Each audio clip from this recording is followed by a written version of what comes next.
আসসালামু আলাইকুম। আশা করি সকলেই ভালো আছেন। So advance English therapy YouTube channel অথবা ফেসবুক পেজে আপনাকে সুস্বাগতম। সো আজকে আমরা কথা বলব যে how to speak in English, how to learn spoken English and how to teach spoken English. So আপনি যদি বিগিনার হয়ে থাকেন তাহলে অবশ্যই বলবো আপনাকে যে আপনি যদি শুরু করতে চান শেখার উদ্দেশ্যে তাহলে অবশ্যই আপনাকে ফার্স্টে ভোকাবুলারি মুখস্থ করতে হবে এবং গ্রামার বুঝতে হবে। গ্রামার বলতে সম্পূর্ণ গ্রামার না, জাস্ট আপনার সেন্টেন্স এবং টেন্স যদি আপনি শিখেন তাহলে কিন্তু হয়ে যাবে। এবং আপনার ভোকাবুলারি মুখস্থ করার পরে যে গ্রামারগুলো প্রয়োজন, সেন্টেন্স টেন্স, এগুলো হচ্ছে বাধ্যতামূলক। এইগুলো আপনাকে জানতেই হবে।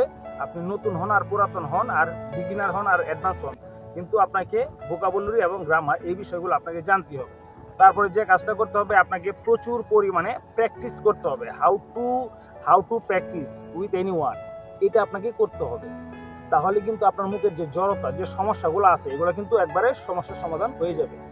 আর তারপরে দেখা গেছে যখন আপনি কোনো ব্যক্তি বা কোনো পার্সন আপনি পাবেন না, তখন আপনি কি করবেন, আয়নার সামনে যাবেন। আয়নার সামনে যাইয়া আপনাকে প্রশ্ন করবেন, how are you brother, what are doing now, WhatsApp, হ্যাঁ, আপনার যা তা ইচ্ছা আপনি প্রশ্ন করবেন তাকে, এবং ওই আপনার উত্তরটা আপনি মানে আপনাকে দিবেন। এই আয়নার ভিতরে যে থাকবে উনি হচ্ছে সেকেন্ড পারসন, আর আয়নার সামনে যে থাকবে সেটা হচ্ছে ফার্স্ট পারসন, মানে আপনি।